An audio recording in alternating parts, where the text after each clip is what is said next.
Hello friends, आपल्या सर्वांची आवडती मालिका हळद रुसली कुंकू हसलं या मालिकेच्या आजच्या मंगळवार 27 जानेवारीच्या एपिसोडमध्ये एक खूप भारी ट्विस्ट आलाय. दुष्यंत हा चक्क कृष्णाबरोबर शेतात काम करतोय. ज्या दुष्यंतला मातीचा तिटकार आहे तो मातीमध्ये काम करतोय, मातीत हात भरवतोय आणि ही गोष्ट संपूर्ण गावकऱ्यांनी पाहिलीये आणि दुष्यंतचा व्हिडिओ सगळ्या गावात व्हायरल झालाय. दुष्यंत प्रेमात वेडा झालाय, बायकोचा बैल झालाय, अशा गोष्टी गावकरी करताय. आणि मग ही गोष्ट बाळजाबाईला सुद्धा समजली. बाळजाबाईला खूप राग आला.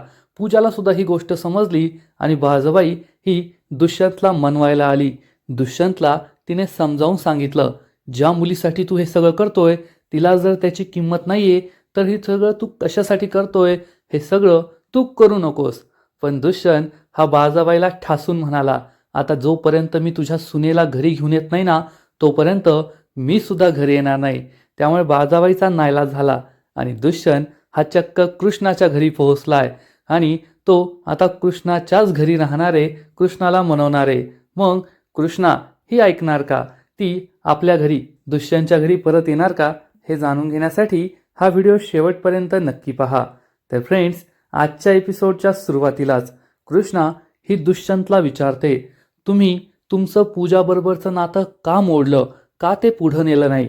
तेव्हा दुष्यंतला काय उत्तर द्यावं हेच समजत नाही आणि तो विचार करतो, नाही, मी कृष्णाला पूजाबद्दलची इतकी वाईट गोष्ट नाही सांगू शकत आणि तसंही रहेजाने पूजाला फसवलं होतं, त्यात पूजाची सुद्धा काही चूक नव्हती, म्हणून मी ते कृष्णाला नाही सांगू शकत.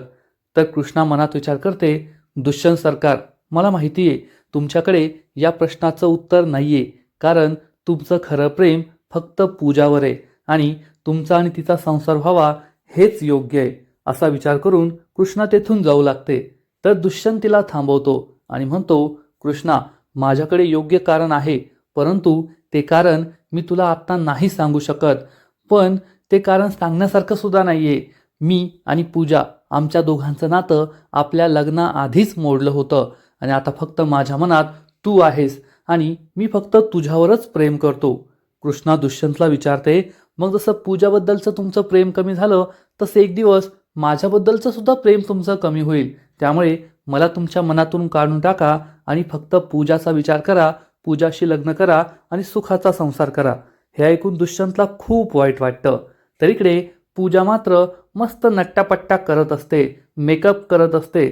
तेवढ्यात सावित्री तेथे येते आणि आपली मुलगी इतकी सुंदर दिसते म्हणून खूप खुश होते आणि पूजाला विचारते, अशी शुक्राच्या चांदणीसारखी माझी मुलगी आहे, पण इतक्या देखण्या मुलीला सोडून त्या दुष्यंतला त्या झिपरीमध्ये काय दिसलं देवास ठाऊक.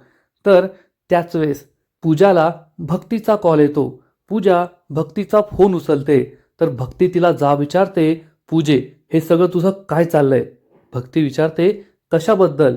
तेवढ्यात भक्तीला आठवतं की कृष्णा तिला म्हणाली होती, मला पूजा आणि दुष्यंतचं लग्न लावून द्यायचंय आणि तू याबद्दल कोणाला काहीच सांगायचं नाही, माझी शपथ आहे तुला. त्यामुळे भक्ती त्याबद्दल तर सांगत नाही, तर पूजाला विचारते, मला बाकीचं काही माहीत नाहीये पूजे, पण मला फक्त तुला एवढंच सांगायचंय की दुष्यंत सरकार आणि कृष्णाचा संसार नाही मोडला पाहिजे. त्यांच्या संसारात मिठाचा खडा पडतोय. लगेचच पूजा ही खोटेपणाचा आव्हानते, चांगुलपणाचा आव्हानते आणि म्हणते, हो ना भक्ती, मी सुद्धा तोच विचार करतीये. कृष्णाने खूप चुकीचं केलंय, तिने हे घर सोडून नव्हतं जायला पाहिजे. आणि मग सावित्री खूप चिडते. सावित्री फोन हातात घेते आणि भक्तीला विचारते, काय ग भक्ते, तू पूजाला कशाला विचारलेली आणि यात माझ्या पूजीची काय चूक आहे. ती कृष्णा जर तिचं घर सोडून गेली असेल, तिच्या नवऱ्याला सोडून गेली असेल तर ती तिची चूक आहे. आणि एक लक्षात ठेव, तू माझ्या पोटची पोर आहे म्हणून मला तुझी काळजी वाटते, पण तुमच्या दोघींच्या आयुष्यामध्ये संसाराचं सुख नाहीये. तुला नवऱ्याने टाकलं आणि त्या कृष्णाने स्वतःच्या नवऱ्याला टाकलं आणि तुम्ही दोघींनी तुमच्या संसाराचा विस्फोट स्वतःच्या हाताने केलाय. त्यात माझ्या पूजेला दोष नाही द्यायचा. हे ऐकून पूजा खूप खुश होते. सावित्री भक्तीला ठणकावून सांगते, एक गोष्ट ध्यानात ठेवायची, माझ्या पूजीचं आणि दुष्यंत सरकारांचं लग्न होणारे आणि ते दोघेच सुखाचा संसार करणारे आणि त्यांच्या या नात्यामध्ये मांजरीसारखं आडवं यायचं नाही आणि यानंतर या विषयावर बोलण्यासाठी माझ्या पूजीला फोनसुद्धा करायचा नाही, तिला दोष द्यायचा नाही, एवढं लक्षात ठेवायचं, नाहीतर माझ्यासारखी वाईट मीच आहे असं म्हणून सावित्री फोन कट करते. भक्तीला खूप वाईट वाटतं. म्हणजे सावित्रीसुद्धा एक नंबरची स्वार्थी आहे. तिचं पूजावर प्रेम आहे, परंतु पूजाचं जर दुष्यंतबरोबर लग्न झालं तर आपले दिवस बदलतील, आपण पैशात लोळू या विचाराने ती स्वतःच्या सख्ख्या मुलीला भक्तीला सुद्धा वाईट साईड बोलतीये आणि तिच्या मनात फक्त पूजाचाच विचार आहे एवढं मात्र नक्की. तर इकडे दोन गावकरी मस्त गावच्या इटळ्या पुटळ्या करत असतात.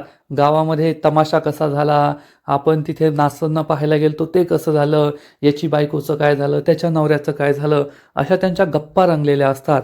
आणि त्याच वेळेस त्यांना कृष्ण आणि दुष्यंत शेतात एकत्र काम करताना दिसतात आणि ते म्हणतात, अरे बाबो, हे तर दुष्यंत सरकार आहे आणि हे कृष्णाबरोबर शेतात काम करताय, मातीत काम करताय, हे मी काय पाहतोय.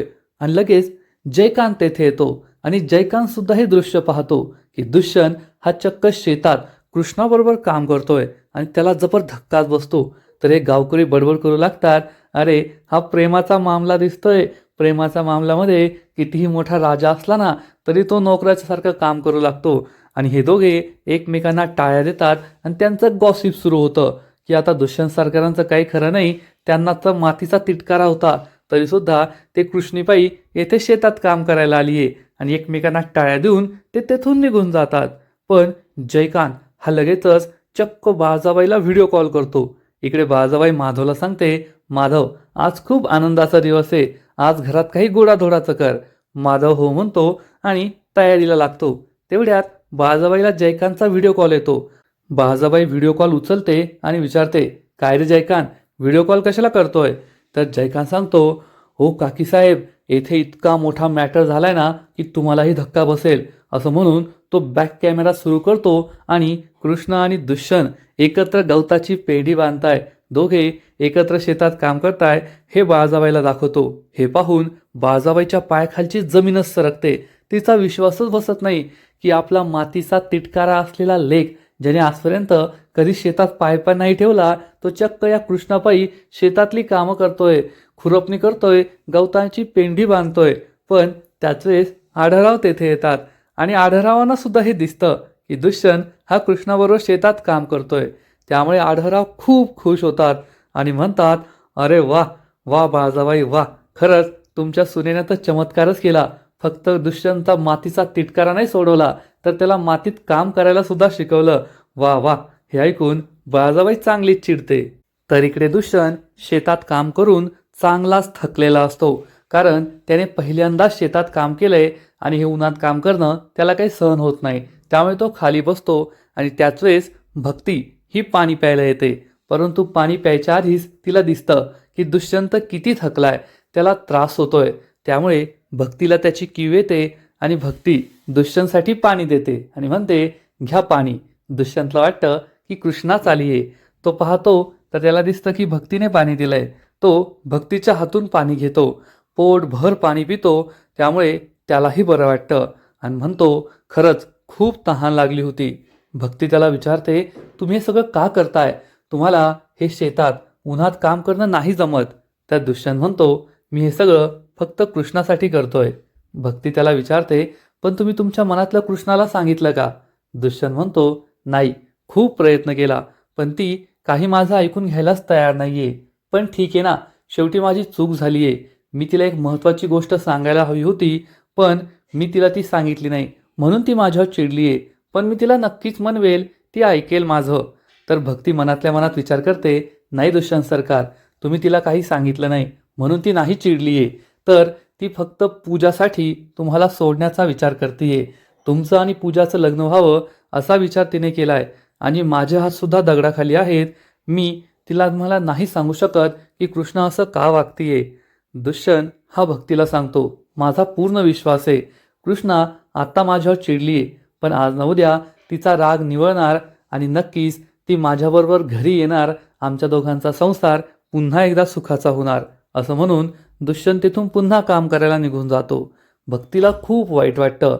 भक्ती म्हणते, दुष्यंत सरकार, तुम्ही जसा विचार केलाय ना तसं व्हायलाच हवं, पण कृष्णा ही आता काहीच ऐकणार नाही, कारण तिने पूजाचा विचार केलाय. आणि जेव्हा पूजाचा विषय असतो ना, तेव्हा कृष्णा दुसऱ्या कोणाचंच ऐकत नाही. म्हणजे भक्तीला सुद्धा हे कळून चुकलंय की दुष्यंतने कितीही जीवाचं रान केलं, रात्रंदिवस त्या कृष्णासमोर लोटांगण घातलं, तिची माफी मागितली, स्वतःच्या प्रेमाबद्दल सांगितलं, तरी सुद्धा कृष्णाच्या मनात आता एक गोष्ट घर करून बसलीये. आणि ती म्हणजे पूजाचं दुष्यंतवर प्रेम आहे. आणि पूजा आणि दुष्यंतचं लग्न व्हायला हवं. आणि पूजावर कृष्णाचं किती प्रेम आहे हे आपल्या सर्वांना माहिती आहे. त्यामुळे पूजासाठी ती दुष्यंतच्या प्रेमाला तिलांजली सुद्धा देऊ शकते, हे मात्र खरं. आणि हाच विचार भक्ती करत असते. तर इकडे बाळजाबाईला खूप राग येतो आणि ती लगेचच ड्रायव्हरला आवाज देते, आत्ताच्या आत्ता गाडी काढ. तर आढळराव तिला थांबवतात आणि विचारतात, काय हो बाळजाबाई, एवढ्या घाईगडबडीत कोठे निघालात? तर बाळजाबाई चिडून म्हणते, ती पोर माझ्या लेकाला काही पण काम करायला लावलीये, शेतामध्ये काम करायला सांगतेय, आणि मी येथे शांतपणे बसू का? मी आत्ताच्या आत्ता जाते आणि माझ्या लेकाला घरी घेऊन येते. तर आढळराव बाळजाबाईसमोर हातच जोडतात आणि म्हणतात, अहो माननीय आदरणीय सुलेचना रांगणे पाटील उर्फ बाळजाबाई, तुम्ही जिला पोर म्हणताय ना, ती पोर नाहीये, तर ती या घरची सून आहे, आपल्या दुष्यंतची बायको आहे, कृष्णा दुष्यंत रांगणे पाटील. तुम्हाला हे कळत नाही का? आणि दुष्यंत जे काही करतोय ना, ते आपल्या बायकोसाठी करतोय. तर बाळजाबाई म्हणते, ओ आढळराव रांगणे पाटील, मला असं वाटतंय की तुम्ही विसरताय की त्या नवरा बायकोच्या नात्याला तिने स्वतःच बोळा पुसलाय आणि ती निघून गेलीये, त्यामुळे या नात्याला काहीच महत्त्व नाहीये. तर आढळराव बाळजाबाईला म्हणतात, ओ बाळजाबाई, कसं आहे ना, तुम्हाला नवरा बायकोमध्ये प्रेम असतं, त्यांच्यात नातं असतं, हे नाही समजायचं. परंतु दुष्यंत आणि कृष्णाचं एकमेकांवर खूप प्रेम आहे. आणि आज जरी तुमच्या कट कारस्थानांमुळे त्यांच्यामध्ये भांडणं होत असली, त्यांच्यामध्ये गैरसमज निर्माण झाले असले ना, तरी एक ना एक दिवस दुष्यंत हा कृष्णाला मनवणार आणि मानाने या घरामध्ये परत घेऊन येणार, हे तुम्ही पाहतच राहा. बाळजाबाई चिडून म्हणते, आढळराव, हे माझं घर आहे, मी ठरवणार या घरात कुणी यायचं, कुणी जायचं, कुणी राहायचं, कुणी नाही राहायचं. त्यामुळे ती कृष्णा या घरात तुम्हाला पुन्हा कधीच दिसणार नाही, हे तुम्ही सुद्धा लिहून ठेवा. असं म्हणून बाळजाबाई रागारागाने तेथून निघून जाते. तर आढळराव विचार करतात, बाळजाबाई आता वेळच ठरवेल की कोण या घरात राहणार आणि कोण नाही राहणार. आढळरावांना फुल कॉन्फिडन्स असतो की दुष्यंत हा कृष्णाला नक्की मनवेल आणि घरी घेऊन येईल, आणि ते चांगलेच खुश असतात. तर इकडे दुष्यंत आणि कृष्णाचं शेतात काम सुरूच असतं. कृष्णा ही सुद्धा गवताची पेंडी बांधते, खूप थकते आणि एका बुजगावण्याजवळ येऊन बसते. आणि या बुजगावण्याला ती म्हणते, संभेराव, तुम्ही सांगा आता, हे दुष्यंत सरकारचं काय चाललंय? एखाद्या माणसाने किती हट्टी असावं? कमीत कमी ऐकायचं ना. मी सकाळपासून सांगतेय, दुष्यंत सरकार, तुम्हाला हे काम जमायचं नाही, तुम्ही जा घरला. पण हा माणूस काही ऐकायलाच तयार नाहीये. आणि त्याच वेळेस दुष्यंत या बुजगावण्याच्या मागे येऊन उभा राहतो आणि चक्क आवाज बदलून कृष्णाशी बोलू लागतो, अगं कृष्णे, पण तू पण समजून घ्यायला हवं ना. कृष्णाला आश्चर्याचा धक्काच बसतो आणि ती विचारते, कोण आहे, कोण आहे? संभेराव, तू बोलतोय का? तर दुष्यंत म्हणतो, व्हाय व्हाय, मी संभेरावच बोलतोय. कृष्णाला समजतं की नक्कीच संभेराव नाहीये, कारण बुजगावणं कसं बोलू शकतं. त्यामुळे कृष्णा ही उभी राहते आणि या बुजगावण्याच्या मागून येते. तेव्हा तिला दिसतं की दुष्यंतच आवाज बदलून बोलतोय आणि आपल्याला समजवण्याचा प्रयत्न करतोय. पण ती दुष्यंतला थांबवत नाही, दुष्यंतच्या मागे उभी राहते. आणि दुष्यंतला वाटतं की कृष्णा पुढेच बसलीये, कृष्णा आपल्या मागे, हे त्याला कळतच नाही. तेव्हा दुष्यंत हा कृष्णाला म्हणतो, असं कसं कृष्णे, तू माझ्याशी बोलू शकतेस, मग मी पण तुझ्याशी बोलू शकतो की नाही? आणि तू दुष्यंत सरकारांना बोलतीये की ते हट्टी आहेत, ऐकत नाहीये, पण तू किती हट्टी आहे, तू सुद्धा त्यांचं कुठे ऐकून घेते का? ते त्यांच्या मनातील तुला सांगण्याचा प्रयत्न करताय, पण तू काही ऐकूनच घ्यायला तयार नाहीये. कृष्णा शांतपणे ऐकत असते. तर दुष्यंत संभेरावांच्या आवाजात म्हणतो, आता मीच तुझा संभेराव तुला समजावून सांगतो. दुष्यंत सरकार लई चांगला माणूस आहे. पहा, सकाळपासून तुझ्यासाठी या शेतात राबतोय, किती कष्ट करतोय, त्याला हे काम जमतं का? तरी सुद्धा करतोय ना. कोणासाठी? फक्त तुझ्यासाठी. आणि त्याचंही सोडून दे एक वेळेस, पण 2 दिवसांपूर्वी तू त्या दुष्यंतसाठी किती करायची, त्याच्यासाठी काय करो आणि काय नको असं तुला व्हायचं, ते सगळं विसरलीस होय कृष्णे, कृष्णे? असं म्हणून दुष्यंत पाहतो की कृष्णा काही उत्तरच देत नाहीये. आणि दुष्यंत बुजगावण्याच्या पुढे येऊन पाहतो.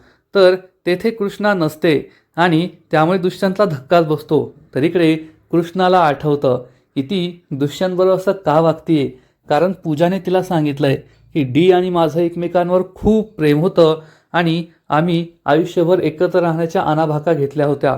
त्यामुळे कृष्णा खूप दुःखी असते. दुष्यंत पुढे येऊन पाहतो, कृष्णाला शोधू लागतो की कृष्णा कोठे गेलीये. तर कृष्णा ही त्याच्या मागे मागे येते. दुष्यंत मागे येऊन पाहतो आणि चांगलाच दचकतो. कृष्णा त्याच्यावर खूप चिडते आणि विचारते, हे सगळं काय चाललंय तुमचं? मला त्रास होतोय हे कळत नाही का तुम्हाला? तर दुष्यंत म्हणतो, मी तुला त्रास द्यायला नाही आलोय, मी तर तुला समजवायला आलोय, चल आपल्या घरी. तर कृष्णा चिडून म्हणते, मला माझं घर आहे, तुमचा आणि माझा जसा संबंध नाहीये ना, तसा तुमचा आणि माझ्या घराचा सुद्धा काही संबंध नाहीये. तर कृष्णाला दुष्यंत म्हणतो, कृष्णा असं नाही चालत, आपण दोघे नवरा बायको आहोत ना, आणि नवरा बायकोने नेहमी एकत्र राहायला हवं. तर कृष्णा म्हणते, आपला काहीच संबंध नाहीये आणि आता आपण एकत्र नाही राहू शकत. कृष्णा रागारागाने गवताची पेंढी उचलू लागते, तर ती खूप जड असते. दुष्यंत तिला ही पेंढी उचलून द्यायला मदत करतो आणि म्हणतो, पाहिलंस का, संसाराचा भार हा नवरा बायकोने असाच उचलायचा असतो, म्हणजे भार सुद्धा हलका होतो आणि संसार सुद्धा सुरळीत चालतो. तर कृष्णा म्हणते, पण त्या संसारात खरेपणा असायला हवा, खोटेपणा नको, आणि आपल्या संसारात खोटेपणा आलाय. असं म्हणून ती ही गवताची पेंढी डोक्यावर घेते आणि तेथून निघून जाते. दुष्यंतला खूप वाईट वाटतं. दुष्यंत विचार करतो, कृष्णा, मी तुझा गवताचा भार हलका केला, तुला पेंढी उचलून दिली, पण माझा भार तू येथेच ठेवला.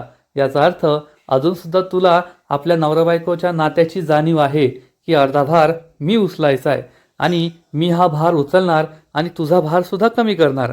असं म्हणून दुष्यंत गवताची ही पेंढी उचलतो, खांद्यावर ठेवतो आणि कृष्णाच्या घराकडे जायला निघतो. म्हणजे दुष्यंतने ठरवलंय की कृष्णा कशीही वागली, तिने दुष्यंतला कितीही वाईट वाईट बोल सुनावले तरी दुष्यंत काही हार मानणार नाहीये आणि तिला मनवणारच आणि आपल्या घरी घेऊन जाणारच.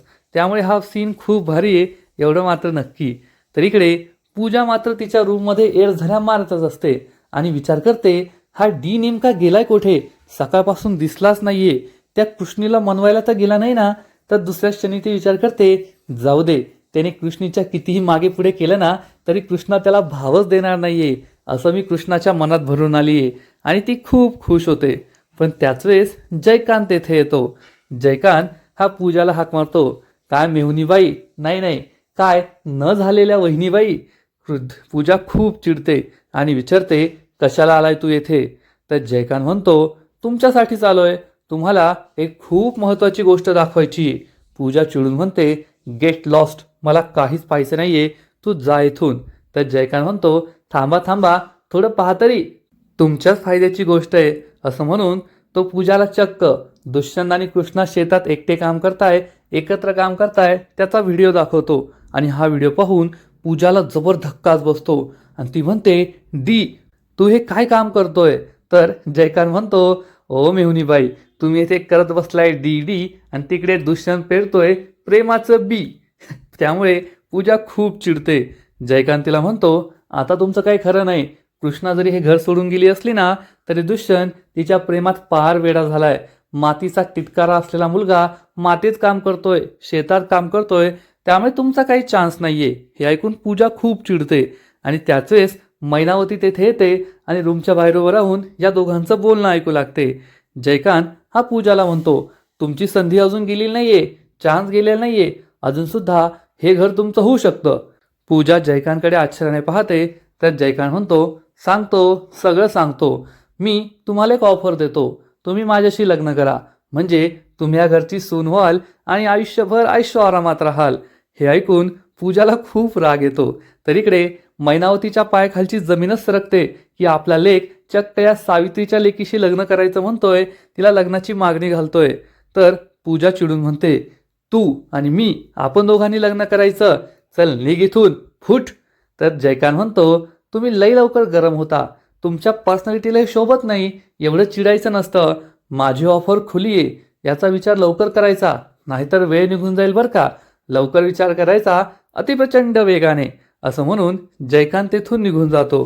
तर मैनावती खूप चिडते आणि म्हणते, नाही, हे काय चाललंय? आधीच ती कृष्णा या घरात आली आणि आता ही सावित्रीची दुसरी लेक माझी सून म्हणून, जयकांतची बायको म्हणून या घरात येणार. मी असं नाही होऊ देणार. मी लवकरात लवकर जयकांतसाठी एखादं चांगलं स्थळ पाहते आणि त्याचं लग्न करून देते. म्हणजे ही पूजा माझी सून बनून येणार नाही आणि मला अशी सून नकोय, हाच विचार मैनावती करते. तर इकडे दुष्यंत हा खांद्यावर गवताची पेंडी घेऊन घराकडे जात असतो. तर इकडे बाळजाबाई ही दुष्यंतला भेटण्यासाठी येत असते. दुष्यंत हा रस्त्याने जात असतो आणि त्याच वेळेस बाळजाबाईची गाडी तेथे येते. पण दुष्यंत पाठमोरा असल्यामुळे हा दुष्यंत हे बाळजाबाई आणि ड्रायव्हरला समजत नाही. ड्रायव्हर जोर जोरात हॉर्न वाजवतो. तर बाळजाबाई म्हणते, ए पोरा वैना बाजूला, कशाला गाडीच्या रस्त्यात आलाय. तेवढ्यात दुष्यंत मागे वळून पाहतो आणि हा आपला दुष्यंत हे पाहून बाळजाबाईच्या पायाखालची जमीनच सरकते. दुष्यंतचा हा अवतार तिने आजपर्यंत कधीही पाहिलेला नसतो. तर बाळजाबाईला पाहून मात्र दुष्यंत खूप खुश होतो. बाळजाबाई गाडीतून खाली उतरते आणि दुष्यंतच्या हातातून ही गवताची पेंडी फेकून देते आणि त्याला विचारते, दुष्यंत हे काय करतोयस तू? हे सगळं आपल्याला शोभत नाही. तू आत्ताच्या आत्ता घरला चल. तर दुष्यंत म्हणतो, नाही आई, जोपर्यंत माझी लाडकी बायको या घरात परत येत नाही ना, आपल्या घरात परत येत नाही, तोपर्यंत मी सुद्धा येणार नाहीये. बाळजाबाईला मोठा धक्काच बसतो. बाळजाबाई दुष्यंतला म्हणते, दुष्यंत तू हे काय बोलतोय? त्या पोरीला तुझी काहीच किंमत नाहीये. तू तुझ्यासाठी एवढं करतोय, शेतात राबतोय, ही गवताची पेंडी पायी गावाकडे घेऊन चाललाय, पण तिला तुझं काही देणं घेणं नाहीये. तिला तुझ्या प्रेमाची किंमत नाहीये. त्यामुळे चल घरला, हे सगळं करू नकोस. तर दुष्यंत म्हणतो, नाही आई, मी नाही येणार. जोपर्यंत कृष्णा म्हणून मी त्या घरात तिला घेऊन येत नाही, मानाने तिला परत आणत नाही ना, मी सुद्धा त्या घरी परत येणार नाही. बाळजाबाईला खूप राग येतो, पण दुष्यंत समोर तिचं काहीच चालत नाही. दुष्यंत हा तिचा लाडका लेक आहे, त्यामुळे ती दुष्यंतला स्वतःचं खरं रूप सुद्धा दाखवू शकत नाही. त्यामुळे ती गप्प बसते. पण दुष्यंतने मात्र ठरवलेलं असतं की काही झालं तर तिलाच आणणार, म्हणजेच कृष्णाला मानाने घरी परत घेऊन येणार, तिला मनवणार. आणि आजचा एपिसोड येथेच संपतो. फ्रेंड्स, खरंच आता दुष्यंतने जो विडा उचललाय की काही झालं तर मी कृष्णाला घरी परत घेऊन येणार, आणि हे जे सगळं चाललंय, दुष्यंत शेतात काम करतोय, अगदी अंगावर खांद्यावर गवताची पेंढी घेऊन जातोय, अगदी गावातील गावरान आयुष्य तो जगतोय, हे पाहायला खूप मजा येते. एवढं मात्र नक्की. आणि दुष्यंतला हे करताना पाहून बाळजाबाई आणि पूजाची मात्र चांगलीच जळतीये.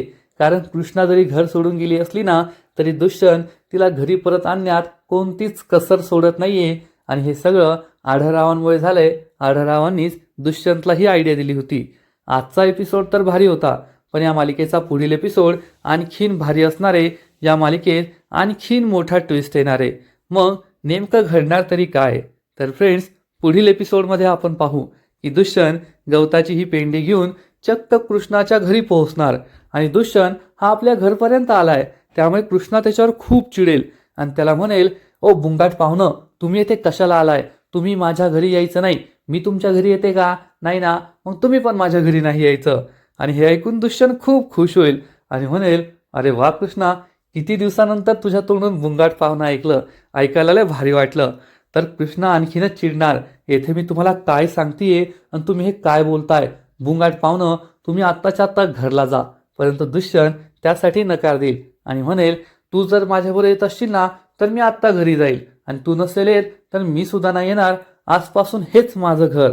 त्यामुळे कृष्णा खूप चिडणार. तर इकडे आढळराव हे बाळजाबाईला सुद्धा चिडवतच असतील आणि म्हणतील, बाळजा, तुझा लाडका लेक तुझ्यावर घरी परत नाही आला का? कृष्णाच्या घरी गेला. यावरून कळतंय की तू त्याच्यासाठी किती महत्वाची आहे आणि कृष्णा त्याच्यासाठी किती महत्वाची आहे. आणि तो दिवस दूर नाहीये जेव्हा कृष्णा या घरात परत येईल आणि तुझ्या नाकावर टिच्चून दुष्यंत बरोबर सुखाचा संसार करेल. त्यामुळे बाळजाबाईला खूप राग येईल. आणि इकडे दुष्यंत हा कृष्णाच्याच घरी थांबलेला असेल, पण कृष्णा त्याला घरात नाही घेणार. दुष्यंत हा अंगणातच झोपणार. त्याने एक गुलाबाचं फूल आणलेलं असेल, तो दरवाजा वाजवणार. कृष्णा रागाने दरवाजा घेईल आणि दुष्यंतच्या हातातून हे फूल हिसकावून घेणार आणि दुष्यंतच्या तोंडावर पुन्हा एकदा दरवाजा लावणार. त्यामुळे दुष्यंतला वाईट वाटेल की कृष्णाचा राग काही शांत व्हायला तयारच नाहीये. मी कितीही प्रयत्न करतोय, पण ती काही ऐकतच नाहीये. मग आता कृष्णा आणि दुष्यंतच्या नात्याचं पुढे काय होणार? दुष्यंत असा किती दिवस कृष्णाच्या घरात तिच्या अंगणाबाहेरच राहणार हे पाहणं खूप इंटरेस्टिंग आहे. तर फ्रेंड्स, तुम्हाला सुद्धा सध्याचे एपिसोड आवडताय ना? नक्कीच कमेंट करून सांगा.